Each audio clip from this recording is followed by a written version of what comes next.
She was born into a kingdom of fame, a palace called Graceland, and a shadow so large even sunlight felt cold. She was the only child of the king of rock and roll, but her life was no fairy tale. This is the real heartbreaking story of Lisa Marie Presley. What really happened to Elvis Presley's daughter?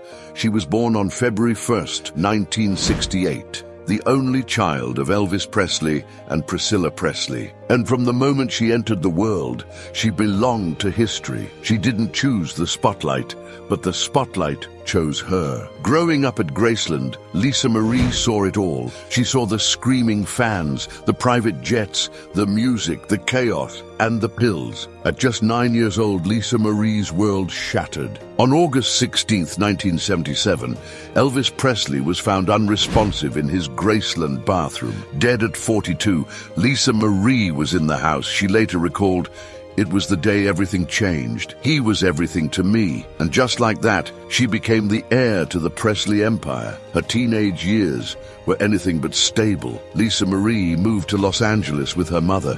She struggled in school, dabbled in drugs, sought refuge in rebellion. She once said, "I had everything, but I was numb." She was raised on fame, but not peace. She chased love, but often found pain. For years, Lisa Marie avoided the spotlight. Then in 2003, she did something unexpected. She released her first album, To Whom It May Concern. It wasn't Elvis-style rock, it was haunting, confessional alt-rock filled with grief, anger, and rawness. To everyone's surprise, it debuted at number 5 on the Billboard 200. She released 2 more albums, Now What and Storm and Grace, proving she was more than a last name.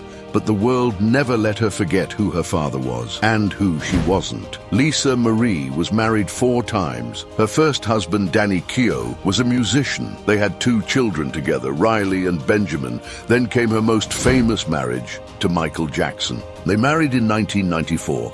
Just 20 days after her divorce from Keough. To the world, it was shocking. To Lisa Marie, it was love, confusing, consuming, but real. She later said, "I wanted to save him. I wanted to help, but it didn't last." They divorced in 1996. She later married Nicolas Cage. That also ended quickly. Then, Michael Lockwood, a guitarist with whom she had twin daughters, Harper and Finley. But even that ended in court battles, restraining orders, and heartbreak.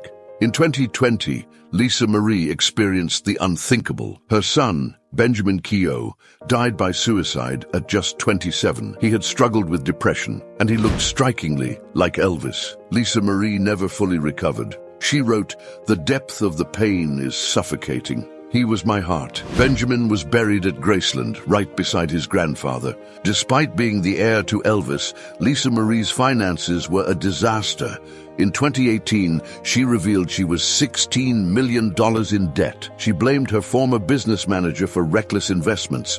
He blamed her spending.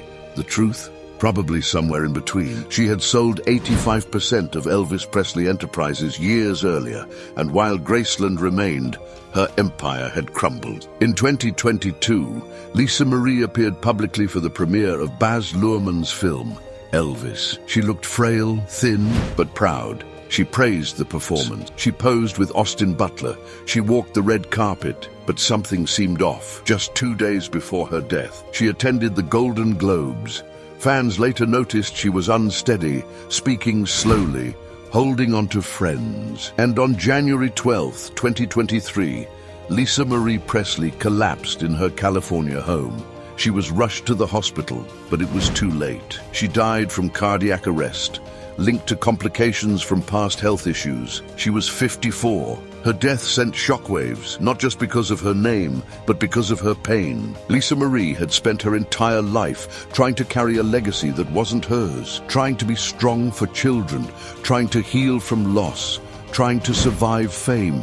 She once said, "It's a lot to live with, but I'm doing my best." And maybe that's all she ever wanted credit for. Today, Lisa Marie's daughter, Riley Keough, is forging her own path. She's an actress, director, and now the legal heir to Graceland. She's spoken about her mother with tenderness and admiration, but even she is left with a fractured family, legal battles, public scrutiny, because the Presley name is still powerful, still haunted, still burdened. So, what really happened to Elvis Presley's daughter?